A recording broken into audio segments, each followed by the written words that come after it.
اعوذ باللہ من الشیطان الرجیم بسم اللہ الرحمن الرحیم۔ السلام علیکم۔ ہم آپ کو اپنے چینل پہ خوش آمدید کہتے ہیں۔ آج کا ہمارا وظیفہ بہت ہی خاص ہے جو سورۃ نساء پر مبنی ہے۔ یہ وظیفہ خاص ان بہنوں کے لیے جو گھریلو حالات اور مسائل کا شکار ہیں اور ان کا حل تلاش کرنا چاہتی ہیں۔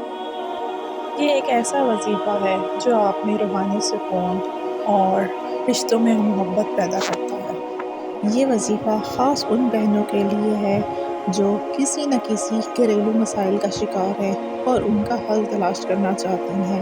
انشاءاللہ تعالی اس وظیفہ پر عمل کر کے ان کے تمام مسائل حل ہو جائیں گے۔ اس وظیفہ پر عمل کر کے عورتوں کے حقوق، رشتہ داریوں میں اصلاح اور گھریلو سکون ملتا ہے۔ اس وظیفہ کو کرنے کا طریقہ کچھ اس طریقے سے ہے کہ یہ وظیفہ آپ نے فجر یا عشاء کی نماز کے بعد باوضو حالت میں کسی پاک جگہ پر بیٹھ جانا ہے، اور اس کے بعد آپ نے 11 مرتبہ درود ابراہیمی پڑھنا ہے۔ درود ابراہیمی کسی بھی وظیفہ کو کرنے سے پہلے پڑھنا بے حد ضروری ہوتا ہے۔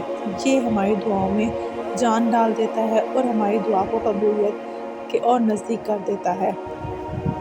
اس کے بعد آپ نے سورۃ نساء کی تلاوت کرنی ہے۔ خاص طور پر اگر آپ مکمل سورت نہ پڑھ سکیں تو ایک رکوع کی تلاوت کر لیں۔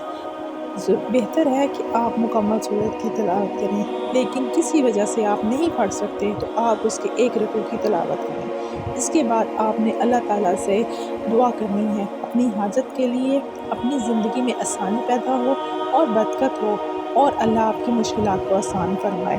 اس کے بعد دوبارہ آپ نے 11 مرتبہ درود شریف پڑھنا ہے، اور یہ درود شریف بھی درود ابراہیمی ہی ہونا چاہیے۔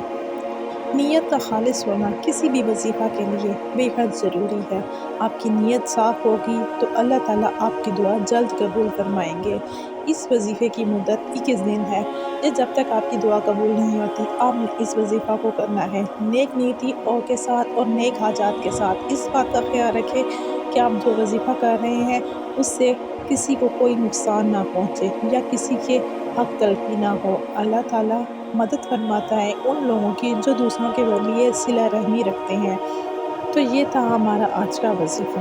اگر آپ کو پسند آیا ہو تو لائک ضرور کیجیے گا اور اپنے دوستوں کے ساتھ شیئر بھی کیجیے گا، اور اگر آپ ہمارے چینل پر نئے ہیں تو ہمارے چینل کو سبسکرائب کرنا نہ بھولیے گا۔ یہ آپ کی محبت ہی ہے جو ہمیں آگے بڑھنے میں ہمارا ساتھ دیتی ہے۔